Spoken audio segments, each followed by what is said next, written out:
نائب وزیر اعظم وزیر خارجہ اسحاق ڈار کے صفاتی سرگرمیاں جاری۔ ایرانی سفارت خانے کا دورہ، تعزیتی کتاب میں تاثرات درج کیے، جبکہ ترک کا مصری وزرائے خارجہ سے ٹیلی فونک رابطوں میں مشرق وسطی کی کشیدہ صورتحال پر تبادلہ خیال کیا گیا۔ ترجمان دفتر خارجہ کے مطابق نائب وزیر اعظم وزیر خارجہ اسحاق ڈار نے اسلام آباد میں ایرانی سفارت خانے کا دورہ کیا۔ اسحاق ڈار نے ایرانی سپریم لیڈر آیت اللہ خامنائی کی شہادت پر تعزیت کی۔ سوگوار خاندان اور ایرانی قوم سے دلی تعزیت کا اظہار کرتے ہوئے کہا، غم کی اس گھڑی میں ایرانی عوام کے ساتھ ہیں۔ ترک ہم منصب حاکان فدان سے ٹیلی فونک رابطہ کیا۔ دونوں وزراء خارجہ نے مشرق وسطی کی کشیدہ صورتحال پر تفصیلی تبادلہ خیال کیا۔ مصری وزیر خارجہ سے بھی ٹیلی فونک گفتگو کی گئی۔ دونوں رہنماؤں نے علاقائی امن و سلامتی کے لیے تعمیری مشاورت جاری رکھنے کا اعادہ کیا۔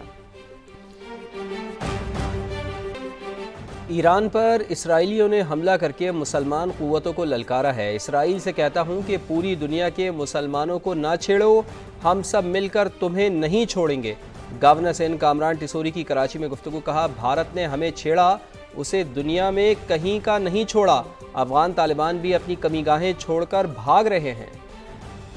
ایران پر یہودیوں نے، اسرائیلیوں نے حملہ کر کے ایک بار پھر مسلمان قوتوں کو للکارا ہے۔ میں کہتا ہوں کہ اسے نہ چھیڑو، اگر چھیڑو گے تو ہم سب مل کر تمہیں چھوڑیں گے نہیں۔ جب بھارت نے ہمیں چھیڑا تو ہم نے اسے بھی نہیں کہیں کا چھوڑا۔ ہم نے وہ مزہ چکھایا ہے افغان میں موجود دہشت گردوں کو کہ وہ بھی اپنی تمام جو کمین گاہیں تھیں انہیں چھوڑ کر بھاگ نکلے۔ اہم ترین اپڈیٹ یہ ہے، پیٹرولیم قیمتوں کی 15 دن کے بجائے اب ہفتہ وار جائزہ لینے کی تجویز سامنے آ رہی ہے۔ حکومت کا پیٹرول اور ڈیزل کی قیمتوں پر ہنگامی اقدامات کا یہ اہم فیصلہ ہے۔ وفاقی وزیر خزانہ محمد اورنگزیب کی زیر صدارت اجلاس ہوا۔ تیل کی بڑھتی عالمی قیمتوں اور سپلائی کی صورتحال کا جائزہ لیا گیا۔ ابنۂ ہرمز کی بندش سے تیل کی ترسیل متاثر ہوئی، اجلاس کو بریف کیا گیا۔ پی ایس او نے پیٹرول اور ڈیزل کے نئے درآمدی ٹینڈرز جاری کر دیے۔ بریفنگ میں کہا گیا ملک میں پیٹرول اور ڈیزل کے وافر ذخائر موجود ہیں۔ حکام یہ کہہ رہے ہیں سعودی عرب سے متبادل روٹ کے ذریعے تیل فراہمی کی درخواست کی جا رہی ہے۔ تیل بردار جہازوں کے انشورنس اخراجات میں بڑا اضافہ ہو گیا ہے۔ حکومت آئل کمپنیوں کو اضافی اخراجات کی ادائیگی پر غور کرے گی۔ مشرق وسطی کی سنگین صورتحال، متحدہ عرب امارات میں پھنسے پاکستانیوں کی واپسی کے لیے پی آئی اے کو یومیہ 2 پروازوں کی اجازت مل گئی ہے۔ جدہ، ریاض اور مدینہ کے لیے پروازیں معمول کے مطابق جاری ہیں۔ ایمریٹس ایئر لائن نے دبئی سے آپریشن 7 مارچ تک معطل رکھنے کا فیصلہ کیا ہے۔ ایئر عربیہ کا یو اے ای سے فضائی آپریشن 9 مارچ تک معطل رکھنے کا اعلان۔ سعودی ایئر سے پروازیں 6 مارچ تک معطل رہیں گی۔ ایران کے معاملے میں پوزیشن مضبوط ہے، ایرانی قیادت کو ختم کر دیا ہے۔ ایران میں جو بھی رہنما بننا چاہتا ہے اس کا انجام موت پر ہوگا۔ امریکی صدر ڈونلڈ ٹرمپ کا کہنا ہے کہ ایرانی میزائل اور لانچرز کا صفایا کیا جا رہا ہے۔ اگر ایران پر حملہ نہ کیا ہوتا تو وہ 2 ہفتوں میں جوہری ہتھیار حاصل کر چکا ہوتا۔ اگر لوگ ایٹمی ہتھیار رکھتے ہیں تو برے نتائج سامنے آتے ہیں۔ انہوں نے ایران کے ساتھ ڈیل پر سابق امریکی صدر براک اوباما کو شدید تنقید کا نشانہ بنایا۔ We're going to continue to do well. We have the greatest military in the world by far, and that was a tremendous threat to us for many years. 47 years they've been killing our people and killing people from all over the world. And if we didn't terminate the worst deal, one of the worst deals ever made, the Obama nuclear deal, I call it the Obama nuclear deal, where he gave everything to Iran. So we're in a very strong position now, and their leadership is just rapidly going. Everybody that seems to want to be a leader, they end up dead. I can say, and you see it as well as I do, you see the tremendous progress that's being made. Their missiles are being wiped out rapidly. Their launchers are being wiped out. They're attacking their neighbors. They're attacking their, in some cases, allies, or not so long ago allies. If we didn't hit within 2 weeks, they would have had a nuclear weapon. امریکی Saint نے ایران کے خلاف جنگ روکنے کی کوشش ناکام بنا دی۔ سینٹ میں صدر ٹرمپ کے جنگی اختیارات محدود کرنے کی قرارداد مسترد کر دی گئی۔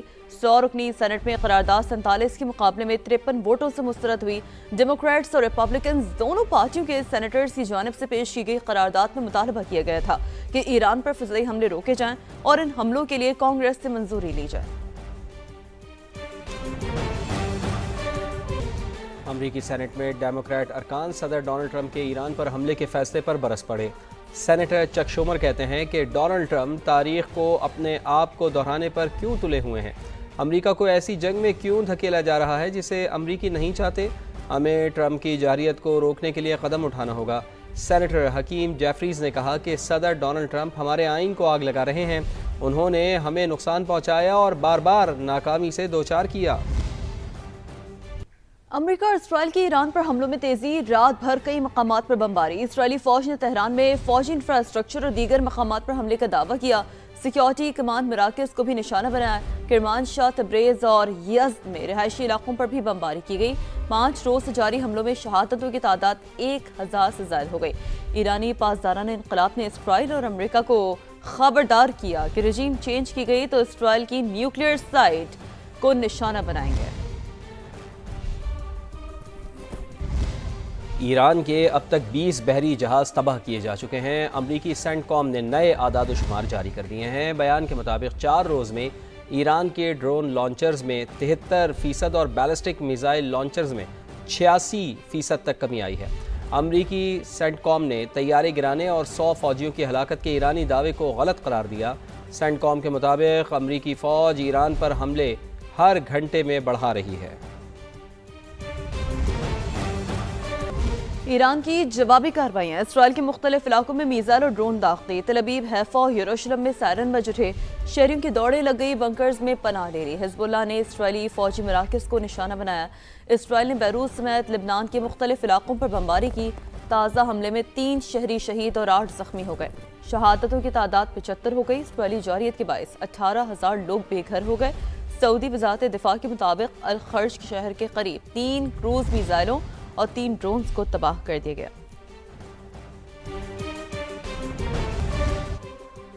بھارت میں بحری مشقوں سے واپس آنے والے ایرانی جنگی جہاز کو امریکہ نے بحر ہند میں ڈبو دیا۔ ایرانی نیوی کے فریگیٹ کو بھارتی حدود سے بین الاقوامی پانیوں میں پہنچتے ہی نشانہ بنایا گیا۔ تباہ ہونے والے جہاز سے پیغام ملنے پر شری لنکن نیوی مدد کے لیے پہنچ گئی۔ بھارت خاموش تماشائی بنا رہا۔ شری لنکن نیوی کے مطابق ریسکیو ٹیم پہنچنے تک جہاز ڈوب چکا تھا۔ 30 زخمی اہلکاروں کو اسپتال منتقل کیا گیا۔ سرچ آپریشن کے دوران 87 لاشیں ملی ہیں جو بحری جہاز کے عملے کی ہو سکتی ہیں۔ شری لنکا کی وزارت دفاع کا کہنا ہے کہ جہاز پر 140 افراد سوار تھے، دیگر کی تلاش جاری ہے۔ امریکی وزیر دفاع پیٹ ہیگسیت نے ایرانی بحری جہاز ڈبونے کا اعتراف کر لیا۔ کہا ایرانی نیوی سمجھ رہی تھی وہ بین الاقوامی پانیوں میں محفوظ ہے۔ دوسری جنگ عظیم کے بعد دشمن کے جہاز کو ٹارپیڈو سے ڈبونے کا یہ پہلا واقعہ ہے۔ ٹرمپ کے قتل کی سازش کرنے والے ایرانی کو ہلاک کر دیا۔